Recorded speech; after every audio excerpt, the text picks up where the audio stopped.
team voted the best in Michigan. This is TV2 Eyewitness News Weekend Edition.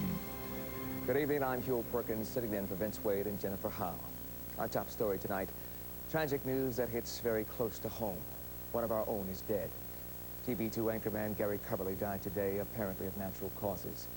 Gary was on his way to work when his car left the road near Telegraph and the large freeway in Southfield. An intensive all-day search turned up nothing until tonight, when some construction workers found his car and his body. TV2's Gerald Harrington reports. The search for Gary Cubberly ended near the large freeway and Telegraph Road in Southfield.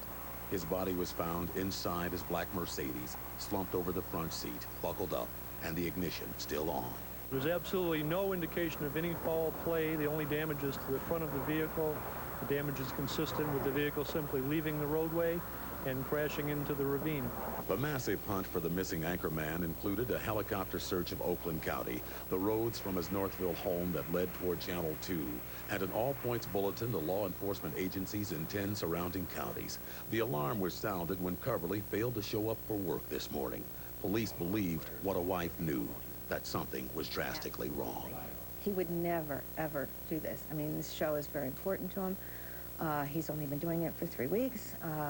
It would not be something he'd do. This is everything was going so well for us. Everything was going so well for him. He would never do it. Gary's car was traveling southeastbound on the lodge, just west of Telegraph, when it left the road, traveled across this clipped area. The cones marked the spot.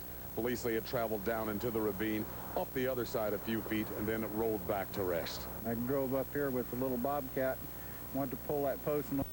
Says he knew something was wrong when Cubberly didn't show up for work. It's tragic because he was so gung-ho about the show, and he was excited to be getting back into TV. And I've only had the pleasure of knowing Gary 6 weeks, and I've got to say he's just a total world-class guy. How long has he been on the job? This was the 3rd weekend. This was his sixth show. A very sad story. Now, we won't know the exact cause of death until... But we prefer to remember his life.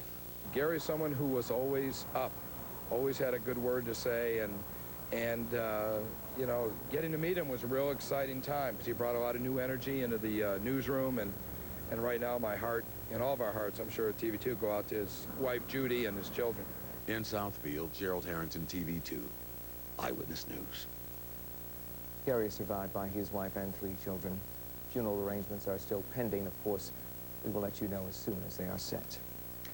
I didn't know Gary very long, but I can tell you that there are some people who are born for television. Gary Cubberly was one of them. Whatever he did, no matter what he did it well. Anchoring, writing, producing. He started his career at a TV station in Youngstown, Ohio, and eventually traveled the world covering stories. But he always, always found his biggest success right here in Detroit.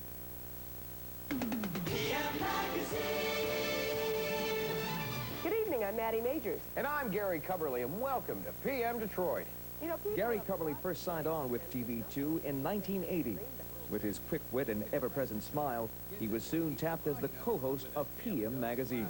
Because he's one man that truly loves his work. With Cubberly leading the way, the magazine show dominated the evening TV market for 3 years. Not only was the show successful with viewers, it was also a big hit with Gary's peers, who gave him numerous awards for his creativity. In the meantime, you have a wonderful weekend. Bye-bye. Bye-bye, everyone.